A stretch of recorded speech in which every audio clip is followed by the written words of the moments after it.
Good evening from the Chesapeake Energy Arena. I'm Erik with Brady Trantham, and this is a look. What are we calling this thing, by the way? I'm just looking at you. We're doing this on the fly. What do we call our post-game wrap-up? This is just the Thunder Digest post-game roundup, recap, whatever you want to call it. We're just going to kind of go with it on the fly. And as you can tell, we're very professional here. Thunder beat the Atlanta Hawks tonight, 120-117. This is a game where if the Thunder were 22-6, you would have said bad win, terrible team, but a win's a win. But because the Thunder are now just 2 games over 500, you're still very concerned about the direction that this team's going. And even in the last couple of nights when it's looked like things have taken a positive trajectory, there's still enough flaws in this team for you to be overly concerned. Yeah, exactly. And it's just kind of the problem that this team has always had, just the inconsistency, the up and downness of the season. But the good thing is they're starting to win, whereas back in November they were losing these games. So that's the main positive that you can take out of it. But like you said, this was a game that really should have. They had the 16-point lead. It should have pretty much ended there, but the third quarter woes continue to haunt the Thunder. One of the big things in the third quarter was definitely turnovers. The other thing, Brady, this team, when they get to the free throw line, they don't take advantage of it. But how on a night where you get the performance you do from Raymond Felton offensively, does the bench still get outscored by Atlanta's bench? I always feel like this bench fails the starters. You had 5 guys in double digits tonight. There was no reason that the Thunder should have ever been down in this game, and just for whatever reason offensively, this bench cannot produce, and it puts the Thunder in situations where you need Russell Westbrook to take an ill-advised 3 in order to win.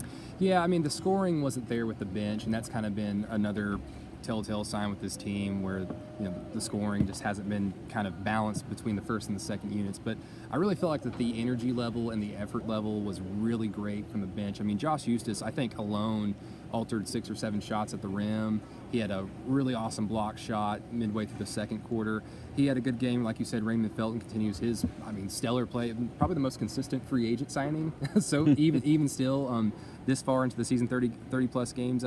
Alex Abrinas had a disappointing game. It felt like, to me, it just seemed like he had 2 wild drives that resulted in turnovers, and he fell down in the second quarter and just basically never saw the floor again. So, yeah, it's just nights like this where, the big three have incredible games individually, and even Steven Adams has a great game. You would just hope that the bench can kind of keep that up to push that 16-point lead into a 20-point lead, into a 25-point lead, and then the game kind of ends there. But it just wasn't in the cards tonight. As far as Alex Abrinas goes, we just saw him a few minutes ago walking. He looked fine. So I don't think it was a situation where it was health that kept him out of this game. It's just Billy Donovan has shown during his time that if he does not feel like you're going to be effective in a game, he's not just going to throw you out there because you contributed the night before or you've consistently been one of his contributors. I mean, you pretty much have to be Russell Westbrook and not contribute to keep going out on the floor. Billy Donovan's gonna make you ride the pine. He did it to Enes Kanter. He did it to Alex Abrinas tonight. And I think that's something that some guys on this organization or guys in this organization really haven't learned yet, and they almost have to find out via experience. Yeah, I mean, Billy's always been the type of coach that really loves to tinker with lineups in games, during stretches of games. It's just you have to be a consistent player. You don't have to rain threes if you're Alex Abrinas. You don't have to continuously rain threes every game, 4 or 5. Just play with consistency. Don't turn the ball over. Don't look like you don't know what you're doing out there. And there were a few moments where I felt like Abrinas just was trying to do too much. And it was kind of the same with Patterson at the beginning of the year, and that was just more of him trying to find his feet, his feet after basically not having a preseason with his offseason knee injury. But yeah, if this team with Billy Donovan, if you're not performing, you're not going to see the floor. I feel like we buried the lead tonight. We've gone this far into the wrap-up, and we haven't mentioned the night that Carmelo Anthony had, which was just beyond stellar from him.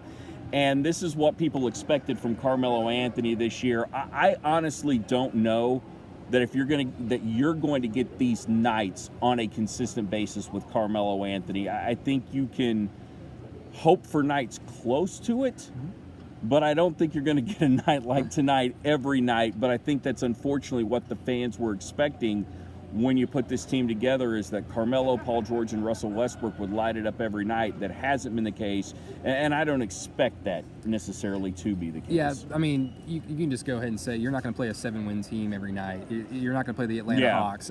But having said that, I mean, Billy Donovan was probably the quickest answer he's ever given, where I think Royce or Fred Katz asked, is this what you envision with Carmelo Anthony? And Billy, before the question was even finished, Billy Donovan said, yes, exactly. It was just perfect.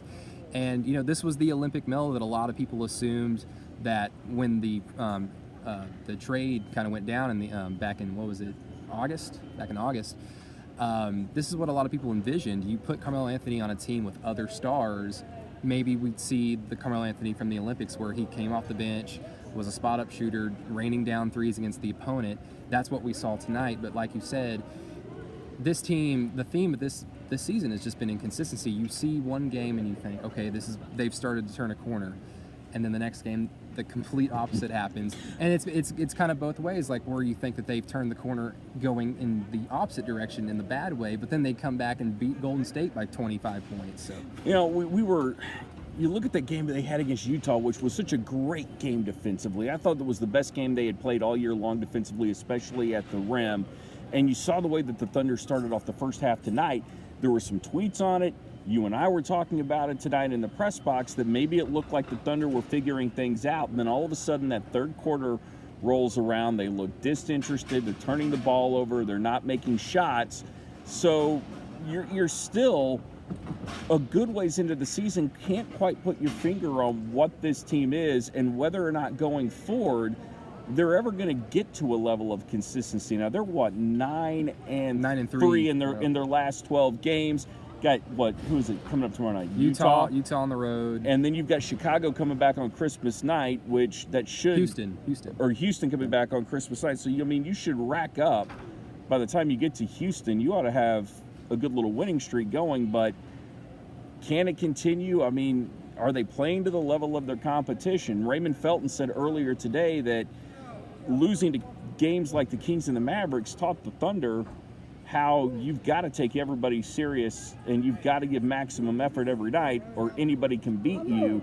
And it certainly looks like the Thunder didn't heed his words, at least in that third quarter. Yeah, I mean, this team, as talented as it is, even in the NBA, against teams like you said, the Mavericks or the Kings, who aren't going to win a lot of games, this league is so balanced in terms of talent. Every team has one guy that can get hot.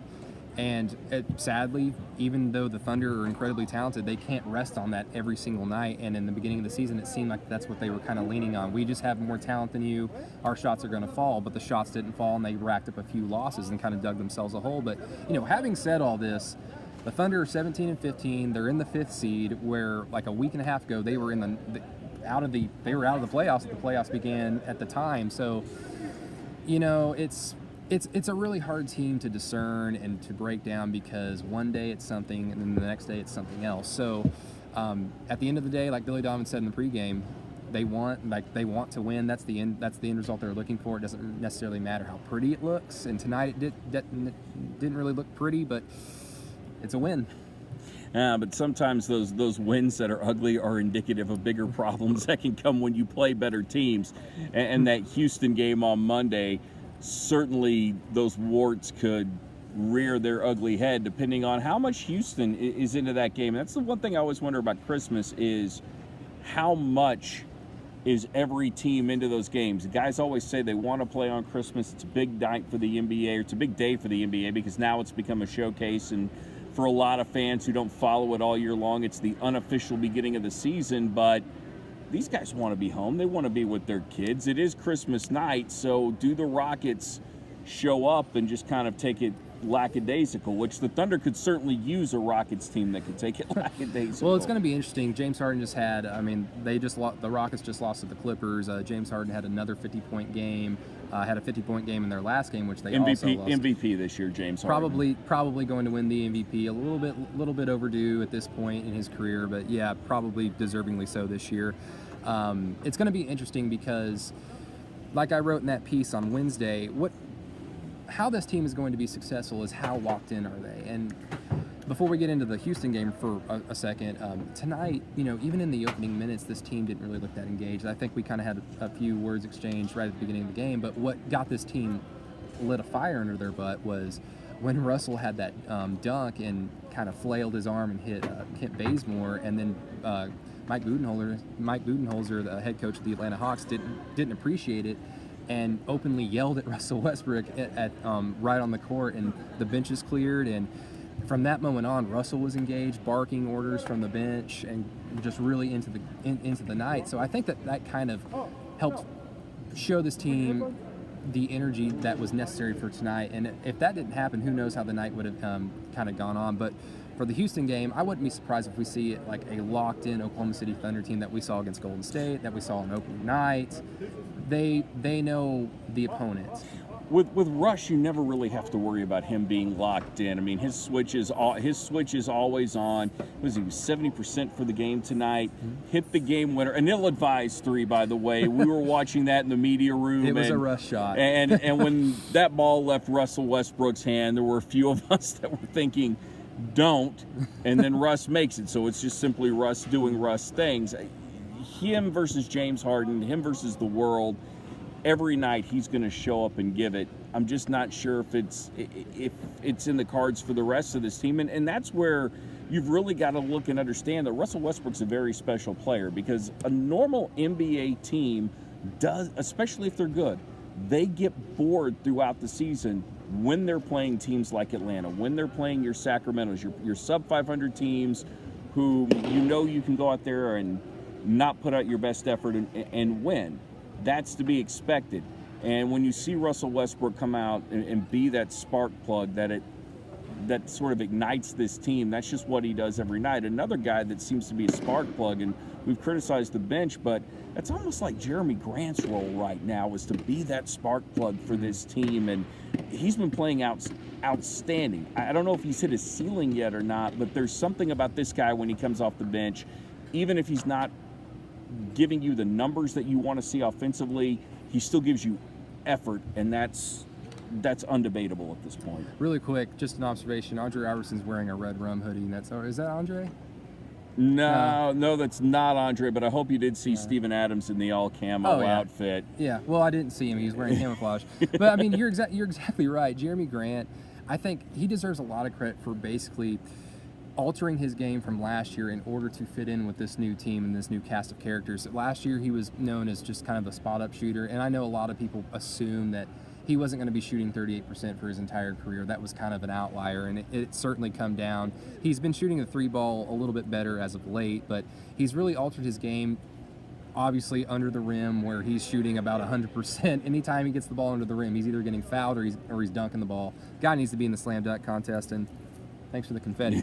But, I mean, he's been one of the more consistent players. Him and Raymond Felton have been quite a surprise for this team, and thankfully so, because if Jeremy Grant or Raymond Felton had been playing subpar, or if there was a Samaj Kristen on this team still, or Jeremy Grant was still kind of basically trying to play the same game he was playing last year, man, this bench would be pretty hard to watch. If you're looking for that silver lining in the cloud tonight, other than just the Thunder win, is that when you look at the Western Conference standings, save for San Antonio, Golden State, and the Rockets, there's a lot of mediocrity there. Everybody's pretty darn close. And I think when we look at the Thunder's talent versus everybody else's talent, even if we're not that enamored with the Thunder's roster from a depth standpoint, we would still take the Thunder's roster over everybody right now that's ahead of them, except maybe those top three, which is San Antonio, Houston, and Golden State. Yeah, exactly. I mean, even some of these guys that we've been kind of criticizing, Alex Abrinas, Patrick Patterson to an extent. I mean, a lot of these guys have really high ceilings, especially Alex Abrinas. This guy has a high ceiling. The Thunder have an incredible confidence in the guy. I feel like that they're trying to ask him to do things that he's not necessarily comfortable with at this point in his career. There have been a few times this season where they've asked him to run the point to basically try and bolster his ball handling ability, because they want him to be that classic Euro slasher and not just be relegated to shooting spot up threes. But, once you get deeper into the season and playoff seeding becomes more paramount, and, players start taking these games a little bit more seriously than just a random game in December, players tend to go back to their strengths. I really feel like that this team, like you said, 9-3 in their last 12 games. This team is, I think it's safe to say they're turning a corner now. I think it's safe to say that they're starting to win games. That they've understood how to win games.